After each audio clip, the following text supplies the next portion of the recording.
My dear friends, in the face of the bitterness of death, in the face of the hopelessness that death inflicts, sense of hopelessness actually, it's difficult to find the right words, especially when it has to do with a life cut short. What they call the sunset at dawn.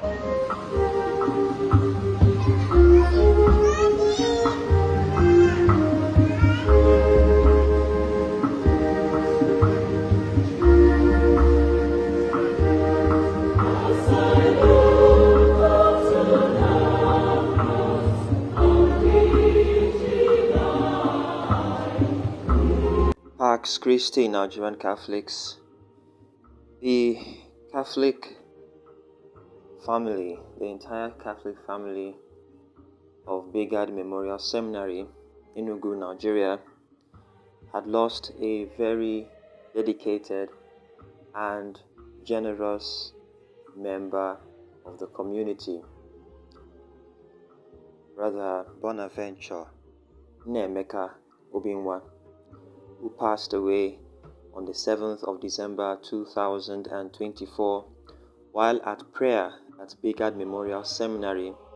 He had spent approximately 2 months and 3 days in Bigad Memorial Seminary before his passing.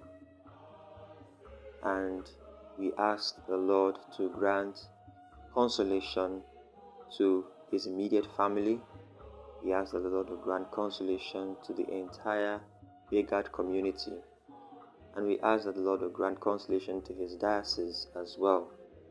The Lord, who has called him to himself, will console his entire family. Take a listen to the homily given at his funeral. Eternal rest grant unto him, O Lord, and let your perpetual light shine upon him.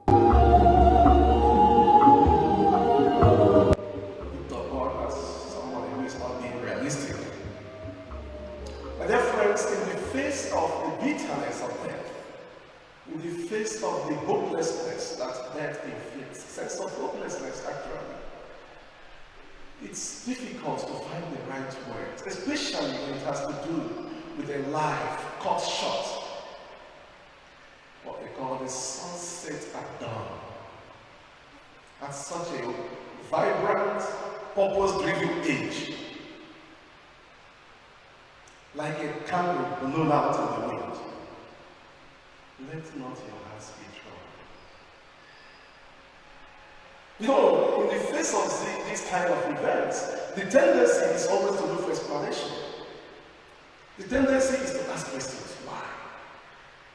The tendency is to keep aside all the benchmarks of looking for logical consistency and reasoning and ratiocination. Even theology at times loses its weight in the face of the harshness of death. 2 months and 3 days. Just 2 months and 3 days. Bonaventure spent in Bigad. And I'm sure all through his junior seminary days, spiritual year, he must have been dreaming of being a Bigadian, joining this glorious institution. And yes, on the 2nd of October, that dream came true. He came in with aspirations. He came in with desires.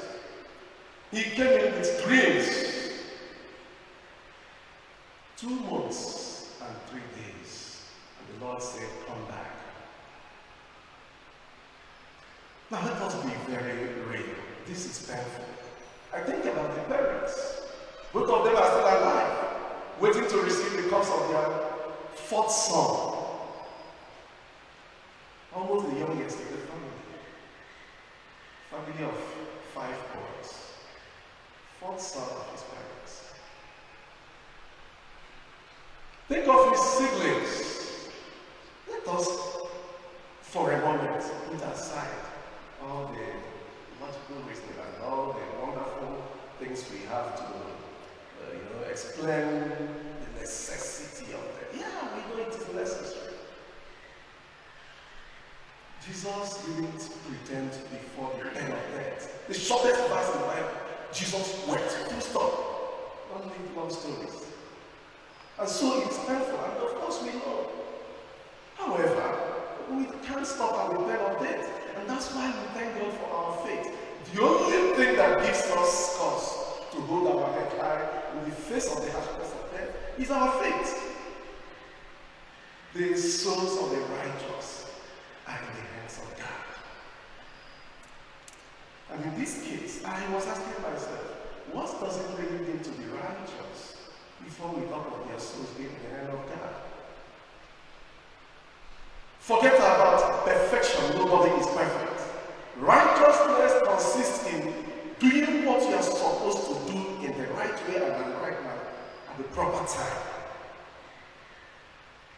On that afternoon of Sunday, the 5th of December, Bonaventure was doing exactly what he was supposed to do. He was exactly where he was supposed to be. He was righteous then. I would have, as the house got read up, but I have to make this confession, I would have spent between the beginning of the academic year till the time we have, external direction, I would have spent those days without knowing this young man.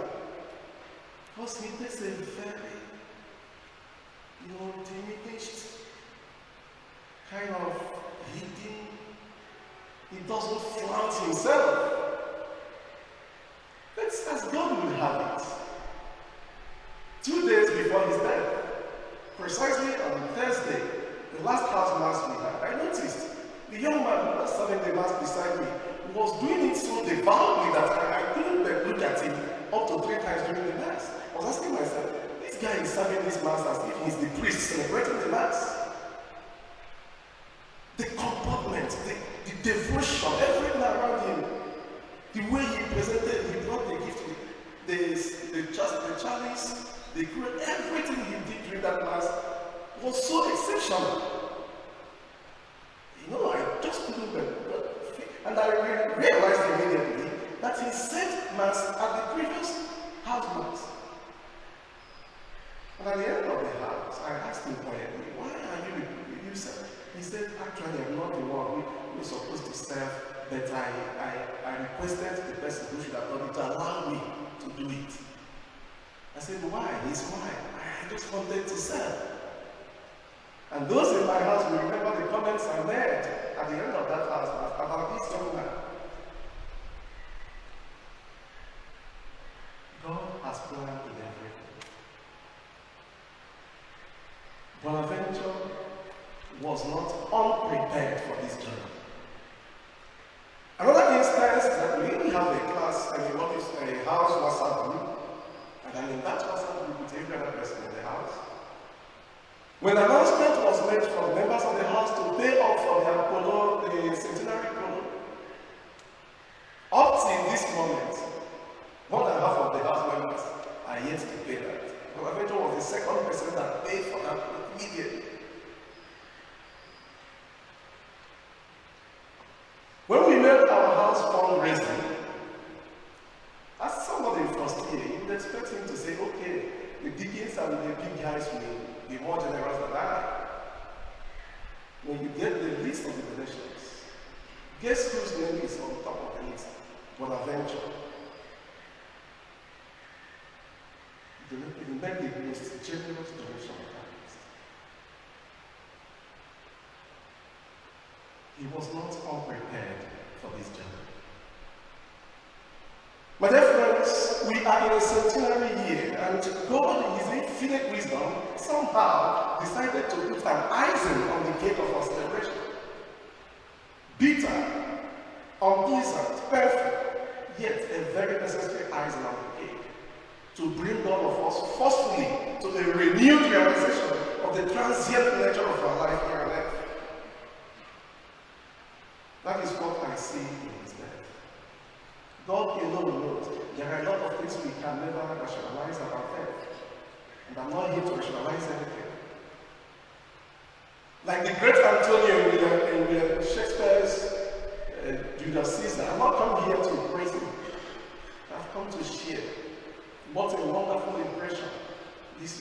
dependent on me. So generous. And he's not even among the so-called financially gifted in our house. And I want to say, as a way of celebrating that generosity, he wanted his name to be on that list. Not because he had more than every other person, but he has this virtue, this quality that we often do not find among priests and among seminarians. You know, we tend to be always people of God should always do things. We receive. You go for apostolic work, somebody will always do for you. We always want to receive. That's okay. But rarely do we see ourselves as people who should also give. This young man was exemplary. He placed his name on top of the list of donors. And even though that couldn't allow him to otherwise, his name will remain on that list as the number one donor, because I will make sure that money is paid in his honor. Such a generous young man. My dear friends, this sad event invites us to a renewed awareness of what is most important in life. You know, often we may be lost in what we are pursuing. We may become so ambitious. And there is nothing wrong with being ambitious, don't get me wrong. There is nothing wrong with aspiring to greatness. There is nothing wrong with trying to be the best of using the moment, and it's all okay. However, the wise Igbo proverb says, always fix your mind on the ultimate goal. When you are overtaken by a sense of your importance and the indispensability you feel because of your capacity, remember, we are always surrounded by death. The midst of life, death is always the guidance door. The scout says, be prepared. That is the lesson God wanted to bring to us in this centenary year in a very harsh way. Father Eric said in one of the occasions we believe this centenary, that this year we celebrated everything, academics, culture, everything was encapsulated in everything. And God somehow made this, said, okay, let me add this one of that thing that people tend to forget. The consciousness that this place is not our home. One of the lessons we take. Be prepared. Righteousness consists in being where you are supposed to be, being what you are supposed to be, do at the right time. And that's what this young man did. He had no time for frivolities.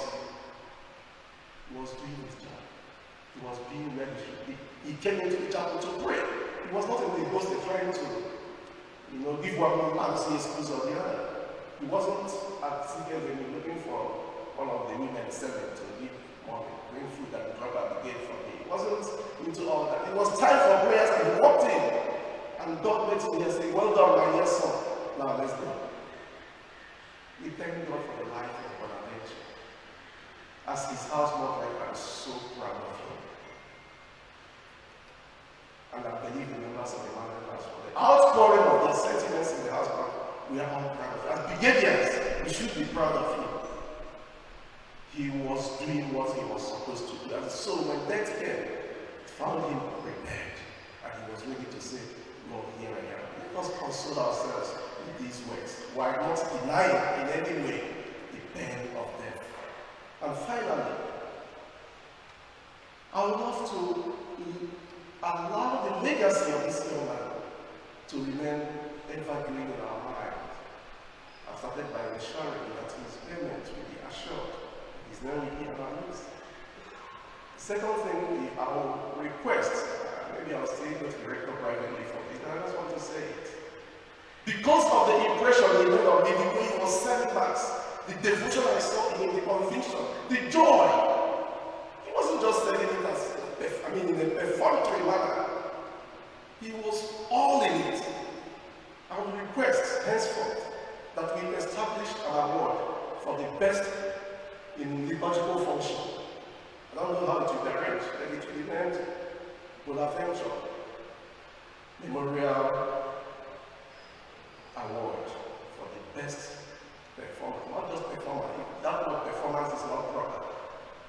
first seminarian in the conjugal function. And I'll take care of that.